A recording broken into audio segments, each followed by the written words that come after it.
Torres versus Cataraha mga idol. Ito, balikan muna natin itong pagkapanalo ng mga kalaban ni Cataraha na si Torres, kung saan ay na-upset niya itong si Gabalio sa nakaraang laban nila dito sa Midas Hotel mga idol. So for me mga idol ay kinakabahan ako sa laban niyang to kasi as you can see halos pareho sila ng techniques ito ni Gabalio. So pareho sila ng stance and as you can see naman halimaw din itong mga kalaban ni KG Cataraha. So high risk low reward to mga idol at napakahirap na laban to ni Cataraha. Sana pala rin si Cataraha dito mga idol. So balikan natin, panoorin natin kung paano pinabagsak ni Kinbon Torres itong laban niya na kay Gabalio mga idol.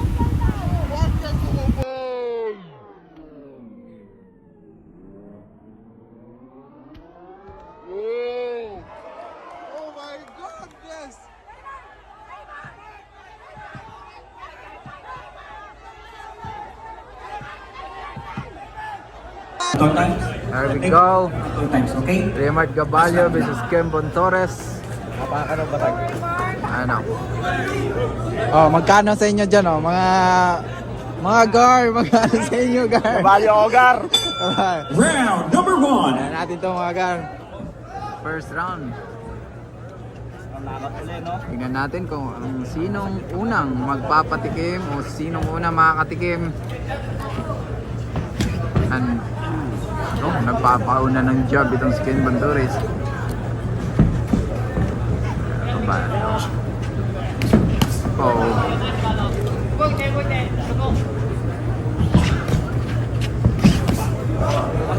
Quick counter upper coming to. Oh, eto.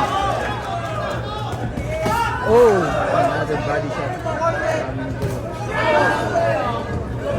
Kinbon Torres, pero nakarelit po. Kinbon Torres, nandyan pa rin. Nice boy.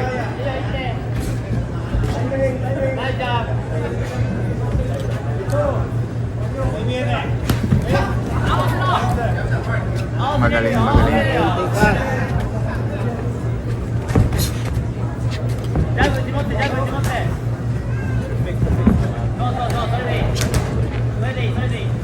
Kamu papalabot.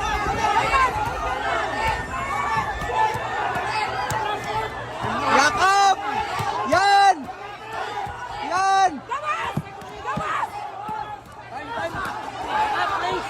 Oh! Gabalio. Oh! Gabalio, little bit trouble there. Napayakap. Oh my goodness. Eto, tingnan natin yung palubo. Another upper. Oh my God. Oh! Oh my goodness. Wag mo na. 8, pwede na. Oh my goodness. Oh my goodness. Huwag ka sumabay! Oh! Oh my goodness!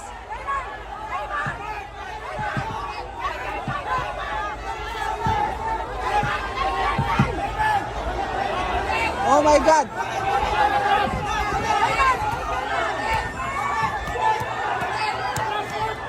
Yakap! Yan!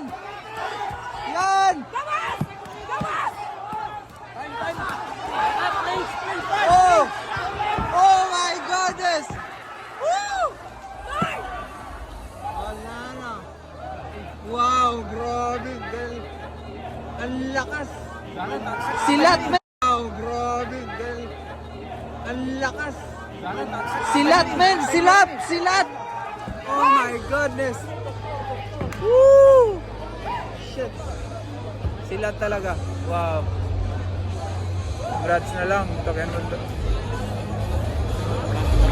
Tinamaan talaga. And now, a new WBO Oriental.